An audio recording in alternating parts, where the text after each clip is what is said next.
오늘 말씀은 로마서 12장 14절에서 21절까지 말씀이 되겠습니다. 12장 14절에서 21절까지 말씀 우리가 함께 교독하도록 하겠습니다. 제가 한 절 읽고 여러분께서 한 절 읽고 이렇게 하시겠습니다. 너희를 박해하는 자를 축복하라. 축복하고 저주하지 말라.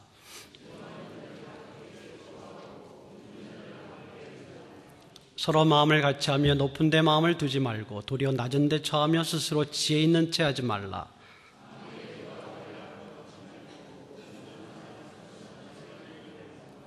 할 수 있거든 너희로서는 모든 사람과 더불어 화목하라.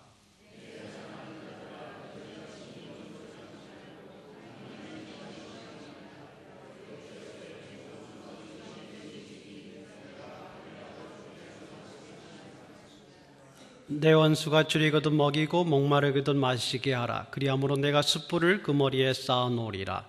악에게 지지 말고 선으로 악을 이기라. 아멘.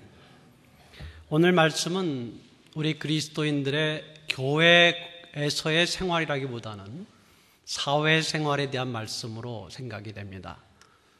교회 안에서 국한된 말씀은 아니고 교회 안에도 포함은 됩니다만은 특별히 사회생활에서 우리 그리스도인들에게 주어지는 말씀이고, 이 말씀은 9절에서 13절 말씀에 이어서 우리에게 그리스도인은 어떻게 살 것인가, 생활할 것인가, 또 활동할 것인가 라는 말씀을 주신 것으로 보입니다.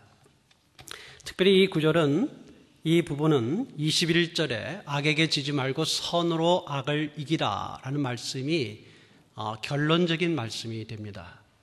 오늘의 이 본문의 구조가 좀 특별한데요. 우선은 21절이 전체 말씀의 결론이 되고, 그래서 악에게 지지 말고 선으로 악을 이기라 라는 말씀이 되고, 14절에서 21절까지의 말씀 중에서 가장 중요한, 오늘 본문의 가장 중요한 큰 주제가 반복해서 나타나고 있는데, 그 구절이 14절과 17절 그리고 19절과 20절까지 반복해서 나타나고, 중간에 15절, 16절, 18절이 중간에 또 다른 말씀을 형성하고 있는 그런 것입니다.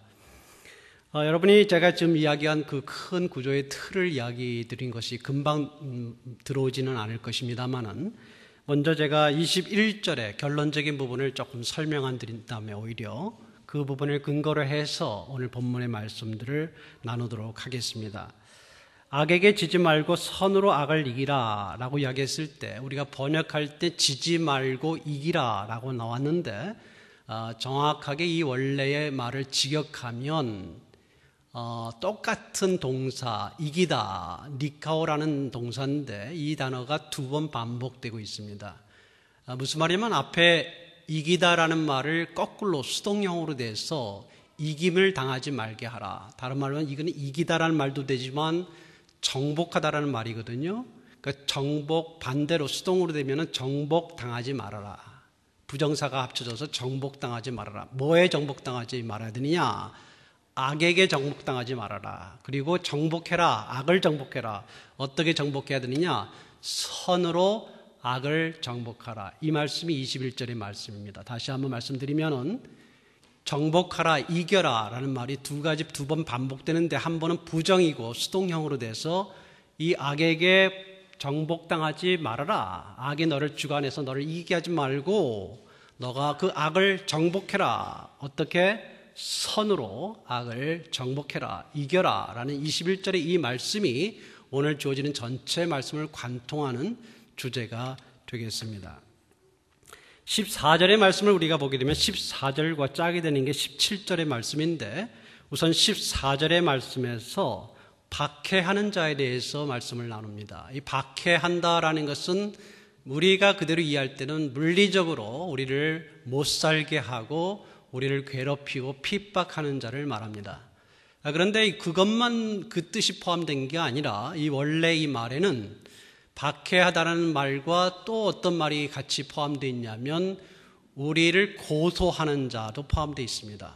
그래서 이 동사가 쓰여질 때 고소한다, 즉 마치 검사가 우리의 잘못을 드러내서 재판정에서 우리를 고소해서 이런 잘못이 있습니다, 형을 내려야 됩니다 라고 하는 것처럼 고소하는 자도 포함되어 있습니다. 그러니까 우리를 물리적으로 해롭게 하는 것만 아니라 우리의 잘못을 지적하고 우리의 문제를 지적하고 우리가 많은 형편없는 자라고 사람들 앞에 공개하기도 하고 또는 간접적으로 직접적으로 우리를 못 살게 하는 그 모든 것을 가리켜서 핍박하는 자다, 이렇게 볼 수가 있습니다. 우리를 칭찬하는 자는 참 좋지만 우리를 칭찬하는 것이 아니라 우리를 못 살게 하고 우리의 단점 있습니다, 없는 게 아니죠. 단점 없는 사람이 어디 있습니까? 근데 그걸 굳이 지적하고 창피를 주고 우리의 문제점들을 드러내고 공격하고 그런 사람이 우리가 사회생활을 하다가 만나게 되면 참 괴롭습니다. 보기도 싫어요. 그렇죠? 피하고 싶어요. 피할 정도 아니라 나도 어떻게 갚아주면 좋을까? 그러고 싶죠. 핍박하는 사람을 그런데 뭐라고 이야기하십니까? 축복하라고요? 축복이 무엇입니까? 복을 빌어달라는 겁니다. 잘 되도록 저 사람 잘 되게 해주십시오. 잘 되게 해달라는 것이 저렇게 나를 핍박하지 않게 해주십시오라는 게 아니라 그 사람이 잘 되도록 하게 해달라. 이게 축복입니다. 이게 어떻게 가능한 이야기입니까? 그런데 바울은 지금 하나님의 말씀을 우리에게 증거하면서 우리에게 큰 도전을 주고 있는데 우리 그리스도인은 바로 그런 자다. 바울은 지금 뭐라고 이야기하냐면 악에게 지지 말고 선으로 악을 이기라 그랬을 때 악에 지는 것이 무엇이냐? 이 말씀 오늘 14절의 말씀에 핍박하는 자를 축복하라, 그리고 축복하고 저자를 축복하란 말이 두 번이 나옵니다.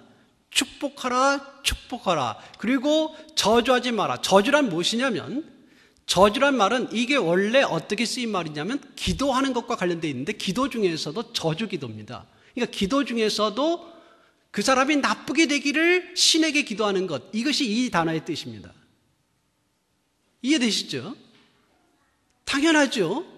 나를 해롭게 하고 나를 나쁘게 하고 나를 공격하고 나에겐 못 살게 하니까 하나님, 우리의 대상인 하나님 또는 헬라 신들도 있겠죠. 하여튼 그렇게 기도하는 거예요. 저 사람 좀 실패하게 해주십시오. 저 사람 저렇게 하는데 창피당하게 해주십시오. 나를 공격하는데 이거 있을 수 없는 일입니다. 저 사람 좀 거꾸로지게 해주세요. 그런 기도가 저주입니다. 그런 마음이 당연히 나오지 않습니까? 나오죠. 우리 가정에 내 자신에게 또 나의 사랑하는 사람에게 이렇게 해를 가한 사람 하나님 내버려 두지 마세요. 저 사람 발작이 일어나거나 변사가 일어나거나 아니면 교통사고라도 일어나서 좀 무너지게 해주세요. 이게 저주라는 것입니다. 그런데 오늘 하나님은 우리에게 요구하시는 게 바울을 통해서 말씀하시기를 그렇게 저주하지 말고 축복하라. 너무하십니다. 우리의 마음은 정서는 그렇지 않은데 말이죠. 근데 이것이 하나님의 뜻이다라는 것입니다. 17절에 여러분 보시면은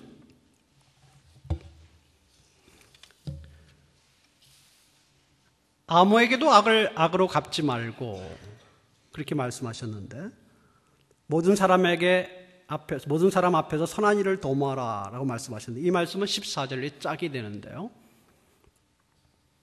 아무에게도 악을 악으로 갚지 말라라고 하신 것은 앞의 이야기 중에서 특별히 저주하지 말라라는 말씀과 관련될 것입니다. 나에게 해를 강했어요. 나를 서운하게 했습니다.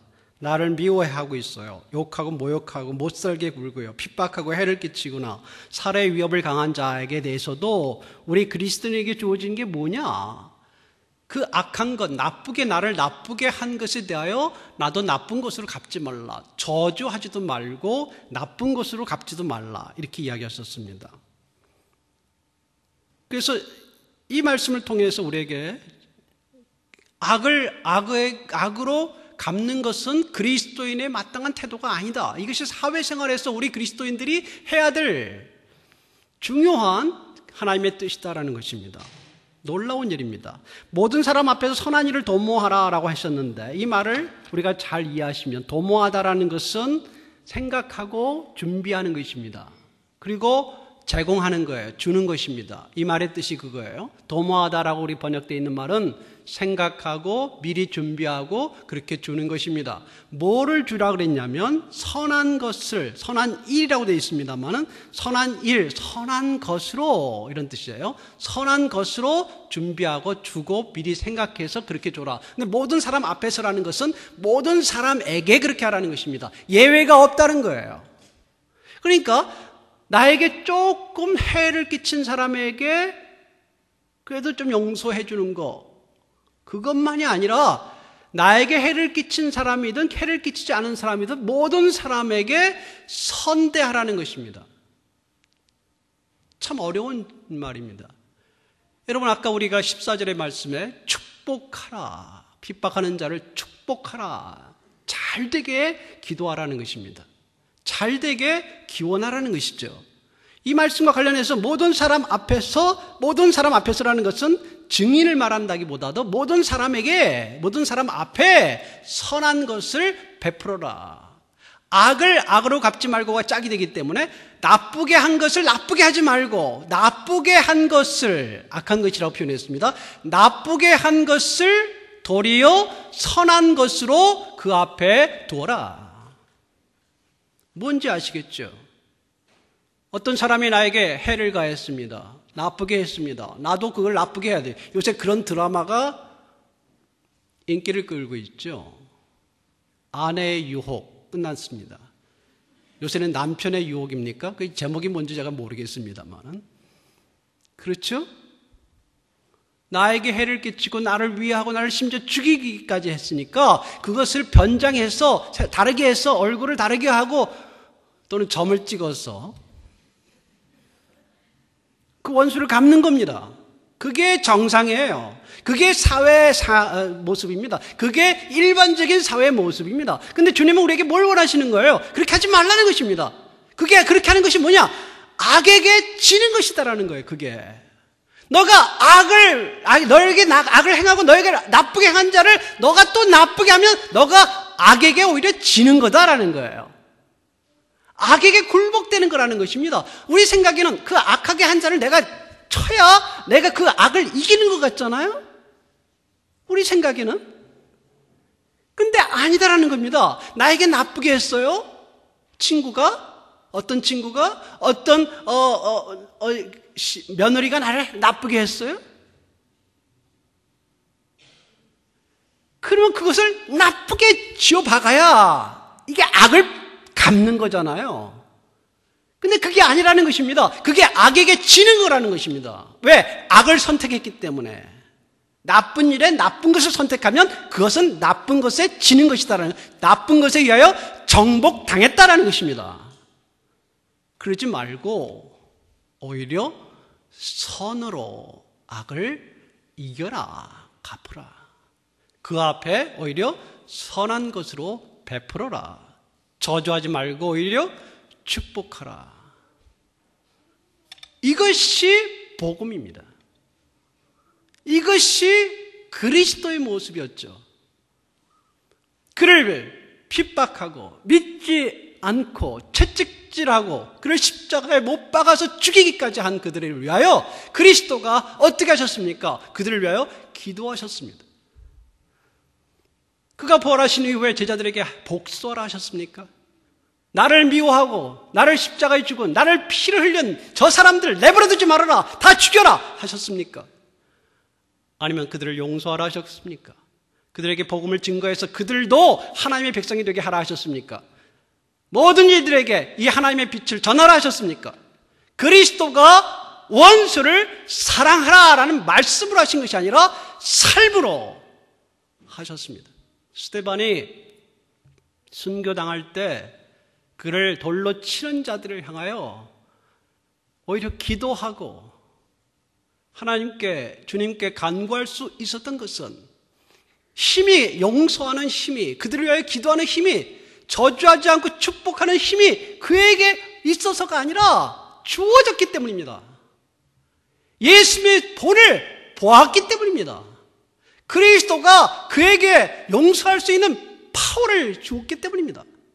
우리 인간성으로는 안 되지 않습니까? 어떻게 그게 가능한 일입니까? 그래서 그리스도인들이 무기력해집니다. 왜? 악을 악으로 갚고자 하는 인간적인, 그리고 세상에 하는 똑같이 하는 그런 것 때문에 추해지기 때문입니다. 주님께서는 우리에게 이 바울을 통해서 말씀하시는 것은 너의 모습은 그게 아니다라는 거예요. 내가 핏값으로 산 너희는 내가 사랑하고 감싸 안아서 너희를 빛의 자녀로 만들었다. 하나님의 자녀로 만들었다. 너희를 이렇게 귀하게 받은 너희는 어떤 존재냐? 빛의 자녀로 승리하는 삶을 살아야 되지 악한 것을 선택하는 삶이 아니다. 뭐 우리에게 잘못했다고 딱 돌아져가지고 그걸 갚으려고 하는 그런 게 아니라 오히려 그를 위하여 기도하고 그를 위해서 도와주려고 하고, 이것이 그리스도의 삶이다. 이것이 사회든 가정이든 교회든 이것이 하나님의 사랑을 받은 자가, 하나님의 빛된 자녀가 된 자가 그 사랑의 넉넉함 때문에, 본래 우리에게는 그 사랑이 없지만 하나님의 사랑이 우리에게 주어졌으므로 할 수 있는 승리다. 얼마나 멋집니까? 얼마나 빛이 납니까? 얼마나 부요합니까? 이게 승리입니다. 여러분 19절에서 20절의 이 부분이 다시 반복되면서 좀 더 자세하게 말씀드리고 있는데, 19절을 보게 되면 내 사랑하는 자들아 너희가 친히 원수를 갚지 말고 하나님의 진노하심에 맡기라. 기록되었을 때 원수 갚는 것이 내게 있으니 내가 갚으리라고 주께서 말씀하시니라 라고 말씀하셨습니다. 친히 직접 원수를 갚지 말라. 주님께서 우리에게, 우리 그리스도인들은 원수를 갚는 것을 허락하신 바가 없습니다. 그렇게 하면 세상 사람과 다른 것이 없거든요. 사랑이 없는 세상에, 그러한 세속에 사랑 없는 모습을 더 만드는데 우리가 기여할 수 없습니다. 우리의 억울한 게 있다면 우리가 받은 상처에 대하여 신원하실 분이 계시다. 그분이 바로 그리스도시고 하나님이시다. 그러므로 그 원수 갚는 것을 하나님에게 맡겨라. 하나님은 원수 갚는 것을 하실 수 있는데, 그것은 왜냐하면 하나님은 공평하신 분이고 하나님은 진정한 심판자이기 때문입니다. 우리는 누구도 심판자로 시험받지 않았습니다. 다른 사람의 일에 대하여 우리가 재판관이 된다면 우리가 하나님의 공의를 따라서 공평하게 정의롭게 판단하는 법을 우리가 배워야 합니다. 그러나 우리 자신의 문제에 대하여 성경은 말하기를 너는 너 자신의 문제에 대하여 심판자가 아니다. 심판자는 오직 하나님이실 뿐이다. 너가 만약에 심판자가 돼서 보복을 한다면 그것은 악으로 갚는 것이고 악에게 정복당하는 것이다. 너는 그러지 말고 선으로 악을 오히려 이겨라 라고 말씀하고 계십니다. 하나님은 참 공평하신 분이십니다. 이처럼 우리에게 말씀하시기를 원수를 갚지 마라. 산상수훈에도 그렇게 말씀하셨죠. 내 이웃을 사랑하고 내 원수를 미워하라 하였다는 것을 너희가 들었으나 나는 너에게 이르노니 너희 원수를 사랑하며 너희를 박해하는 자를 위하여 기도하라. 17절의 두 번째 말씀이 뭐냐면 해를 준 자를 도리어 선한 것으로 베풀어라 하신 말씀인데, 이 말씀은 20절에 다시 자세하게 나타납니다. 17절 두 가지 말씀이었습니다. 하나는 악을 갚지 말아라. 두 번째는 그 사람들 앞에 선한 것을 베풀어라 하였습니다. 이것이 19절에 악으로 갚지 말라는 말씀을 원수를 갚지 말라는 말씀으로 다시 나타나게 되고, 그리고 20절에 선으로 그 앞에 선을 베풀어라라는 말씀이 20절에 다시 반복해서 자세하게 나타나고 있습니다. 뭐라고 이야기했습니까? 20절 한번 같이 읽어볼까요? 같이 읽겠습니다. 시작. 내 원수가 줄이거든 먹이고 목마르거든 마시게 하라. 그리함으로 내가 숯불을 그 머리에 쌓아 놓으리라. 내게 해를 준 사람에게 그런 사람이 있습니까? 나를 미워했던 사람이 있습니까? 나를 공경에 처하게 만든 인물이 있습니까? 내 가정에, 내 가문에, 또 나의 일에 위해를 가한 인물이 있습니까? 그 원수가 줄이거든 굶주렸으면 오히려 먹여주고, 그 원수가 목마르거든 그러면 오히려 마실 것을 주라. 그래 그를 도와주고 부족한 것을 채워주라. 원수를 사랑하라. 구체적으로 사랑하라 라는 말씀입니다. 그것이 바로 뭐라고요? 선으로 악을 이기는 것이다 라고 말씀하시는 것입니다. 그렇게 해서 그 원수가 내게 해를 갖고 나를 미워함으로 나도 사실 미워해야 될 그 사람이 마음이 감동이 되고 그 마음에 사랑의 빛을 느끼게 되고, 아니 어떻게 저 사람이 나에게 선대할 수 있는가? 내가 이렇게까지 그를 미워했거늘 어떻게 나를 그렇게 선대하고 사랑해 줄 수 있는가? 라고 감동하도록, 감동하지 않더라도 끝까지 그러더라도 그렇게 하라고 주님께서 우리에게 말씀하시는 것입니다. 너희가 너희를 사랑하는 자를 사랑하면 무슨 상이 있으리요? 세리도 이같이 하느니라. 또 너희가 너희 형제에게만 무난하면 남보다 더하는 것이 무엇이냐? 이방인들도 이같이 아니하느냐? 그러므로 하늘에 계신 너희 아버지의 온전하심과 같이 너희도 온전하라. 여러분, 사랑의 원자탄 손양원 목사님의 이야기를 잘 아실 거예요. 놀랍게 생각하는 것은 그가 자기의 아들 둘을 죽인 그 사람을 사랑으로 받아들이고 자기의 아들로 삼은 그 사건, 우리가 기억합니다. 그 손양원 목사님이 위대하다 이렇게 우리는 생각합니다.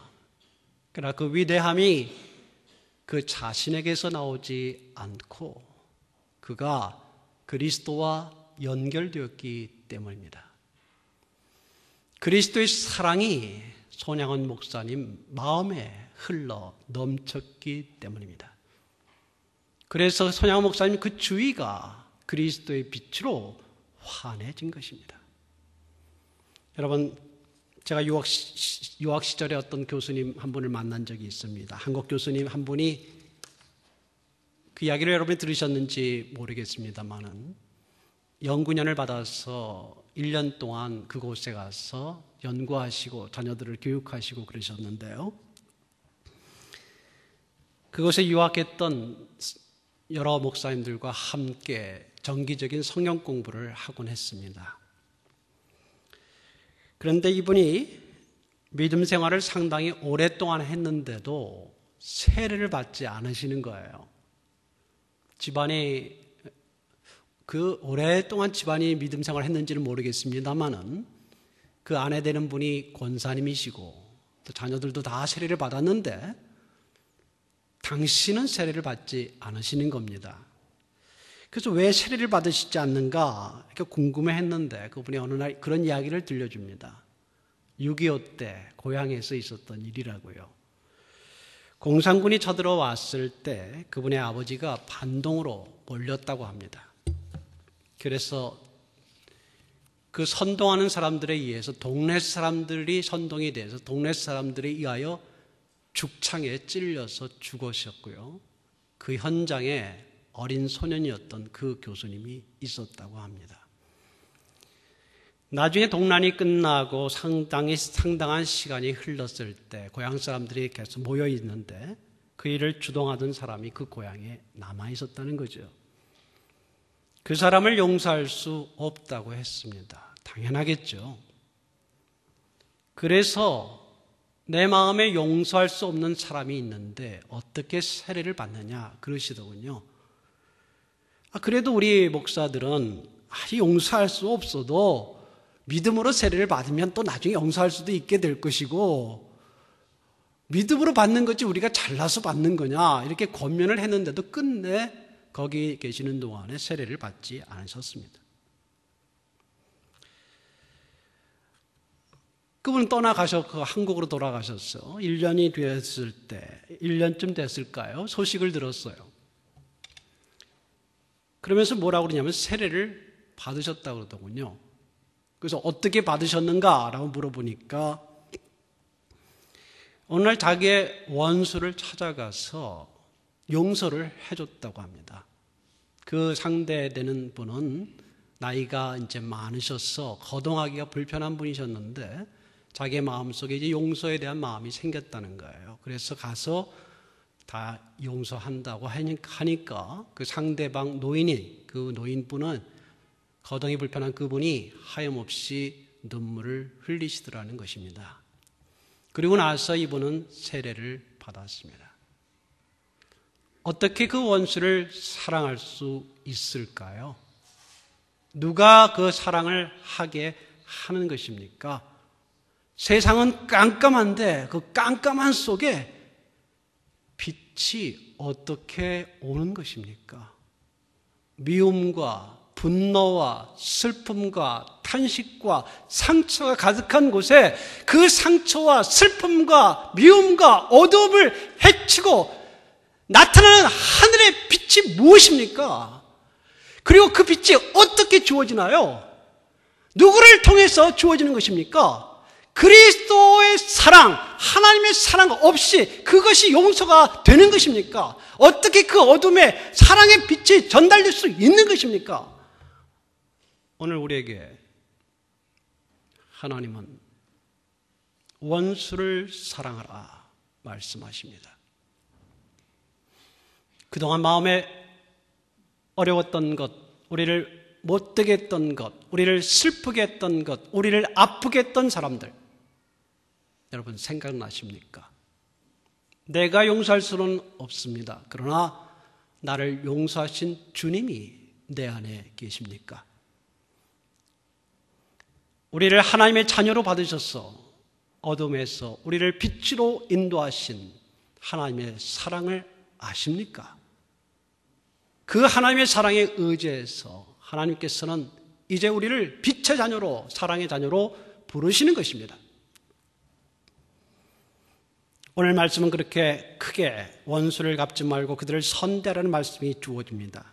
이제 남은 부분이 짧은 부분인데요. 15절, 16절과 18절의 말씀입니다. 18절 말씀부터 보겠습니다. 할 수 있거든 너희로서는 모든 사람과 더불어 화목하라. 할 수 있거든 너희로서는 모든 사람과 더불어 화목하라. 평화를 가져라. 평화의 관계가 되라는 것입니다. 할 수 있거든 하신 것으로 봐서 우리가 가끔은 할 수 없을 때가 있구나라는 것을 알려주는 것 같습니다. 그렇죠?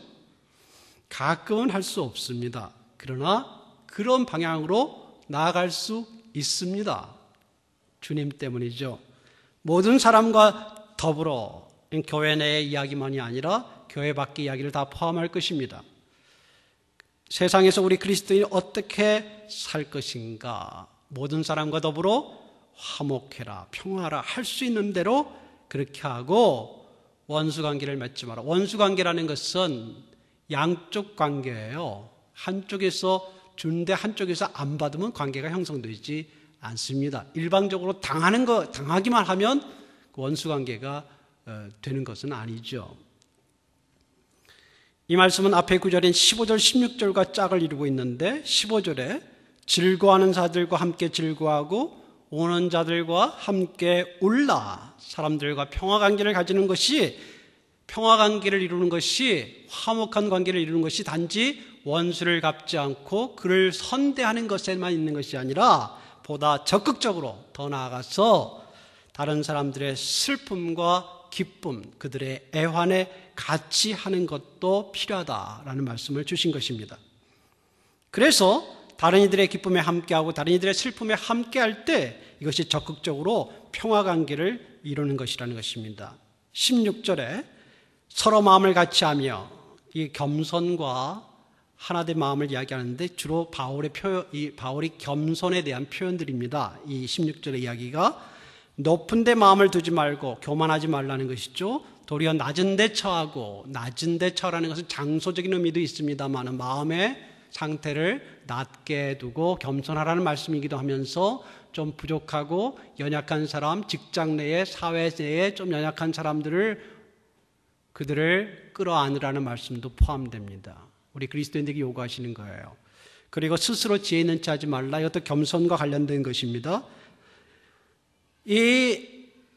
서로 다른 사람에 대하여 사회생활을 할 때 우리 그리스도인들이 교만하지 말고, 우리가 물론 진리를 맡은 자이고 하나님의 백성이므로 교만할 근거는 충분히 있지만 그러한 교만의 모습이 아니라 겸손과 그리고 사랑과 그리고 관심을 가지고 사회생활을 할 때 또 서로에 대해서 마찬가지겠죠. 이렇게 모든 사람과 더불어 평화하라 말씀하셨습니다. 이러한 삶이 놀랍게도 우리에게 주시는 것은 악에게 지지 않고 악에게 정복당하는 것이 아니라 그 악에 사로잡혀서 분노에 그 상처에 사로잡혀서 떨고 지내는 거 아닙니다. 그렇죠? 그런 모습 아니에요. 나에게 이거에 대해서 견딜 수 없어 하는 그런 모습, 그것은 하나님의 사랑이 가려졌을 때겠죠. 아닙니다, 여러분. 그렇죠? 아닙니다. 오히려 용서하고, 오히려 불쌍히 여기고, 오히려 선대하고, 오히려 기도해주고, 그리고 적극적으로 더 나아가서 사람들을 사랑하는 이러한 모습이 하나님의 자녀의 모습이고, 악에게 정복되는 것이 아니라 오히려 악을 선으로 정복하는 삶, 그것을 우리에게 원하셨습니다. 이 21절의 말씀은 사실 또 9절의 말씀과 짝을 이루면서 이 전체 말씀을 에워싸고 있습니다. 그래서 9절 한번 읽어보실까요? 시작. 사랑에는 거짓이 없나니 악을 미워하고 선에 속하라. 비슷한 말씀이죠. 그래서 우리가 지난 시간의 말씀이었습니다마는 거짓 없는 사랑이란 감정적으로 솔직한 사랑이 아니라 진리에 기반을 둔 사랑이다. 어떤 사랑이냐? 악에 대한 것, 나쁜 것에 대해서는 미워하고 선한 것을 붙잡는 사랑이다 라고 말씀드렸었는데 21절에 다시 강조합니다. 참된 사랑이겠죠. 악에게 정복당하는 그런 삶이 아니라 선으로 악을 이겨서 하나님의 자녀들이 있는 세상이 결코 차갑지 않다. 하나님의 빛의 자녀가 있는 직장이 결코 외롭지 않다. 그리스도의 사랑으로 충만하게 된 사람이 있는 그곳이 결코 삭막한 세상이 아니다. 그리스도의 빛이 비치는 세상이다. 여러분에게 이러한 놀라운 은혜가 날마다 함께 하시기를 바랍니다. 기도하겠습니다. 우리에게 귀한 말씀을 주십니다. 우리의 삶을 돌아보게 하고 우리가 더 힘을 얻어서 하나님의 뜻을 따르고 하나님의 선하시고 기뻐하시고 완전하신 뜻을 우리 가운데 이루게 하시는 그런 삶을 살아가기를 원합니다. 하나님, 선을 택함으로 그리스도의 이름으로 승리하게 하옵소서.